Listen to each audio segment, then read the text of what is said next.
Hey, everybody. Welcome back to the Post Frame Podcast. I'm back again with Blair Neihouser. How you doing? I'm doing good. Good. Doing good. So today we're going to talk about zoning, permits, and regulations.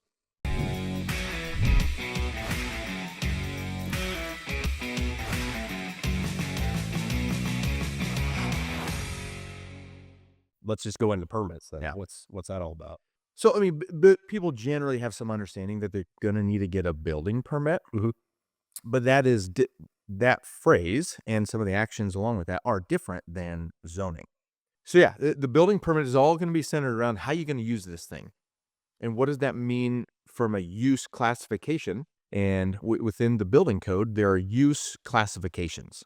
Okay. There's residential use, there's agricultural use, there's assembly use, think churches and theaters and stuff like that. There's manufacturing use, there's different classifications of storage use. And then that's going to essentially dictate all of the requirements, the code requirements on how this building's got to be designed. Okay. Right? That plays into the structural design. How much wind load and snow load and how do we need to calculate all that stuff so this building meets that use structurally? I'll give you this. See if you can answer this one. You're trying to stump me? Yeah, TJ? That's not nice. So say somebody builds an ag building. They're storing some farm machinery in there. Down the road, they may want to turn that because everything right now is barndominium. Yeah, everything's going barndominium. Yeah. The old barn dough. Yep. So they have this ag building. They store their tractors, combines in there, but part of it they want to turn in residential. They want to live in it. So how does that work? Can that be done after the barn's built, after the permit, all the paperwork's done? Is that something that can be done? Yeah. So let's think about this. When that building was built, it was likely built on in your example, the likelihood is it's an agriculturally zoned piece of property, the land, and what was built was an agricultural use building.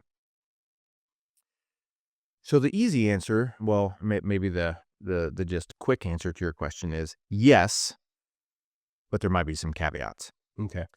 So let's talk about ag for a second, because this actually pertains to so many of our customers. We do Post Frame is perfect for agriculture. Yeah. That's where it came from. Yeah. In agricultural use buildings, there is really very little to almost none code implications for the design of that building. Most jurisdictions, when you go to get an ag permit, they want to know how big it is and where it's going on your property to make sure it meets really some of the zoning requirements for where that building can be put and some of that stuff on the land.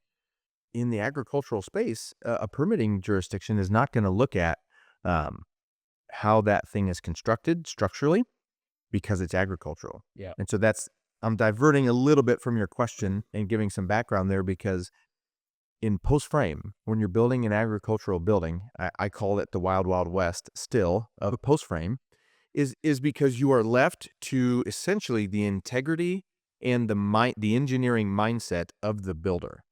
Okay. As to what you're getting. There's no code that is dictating this is how this building is going to be built and the requirements it's got to meet.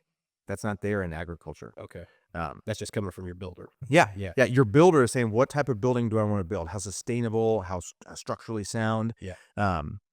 And a lot of times, if they don't have an engineer on staff, that's kind of left to commonly used standards. And so it's not necessarily bad, but it's not engineered. Right. Whereas with FBI, we have internal engineers. Yeah. Ours is engineered to the standard we hold, which is actually very close to a commercial structure, FYI. Hopefully that answered your question. You could do it. In a long way. Man, I went way round. But yes, that's the answer. Okay, that's going to do it for this episode. Don't forget to like and subscribe, and stay tuned for the next one. We'll see you.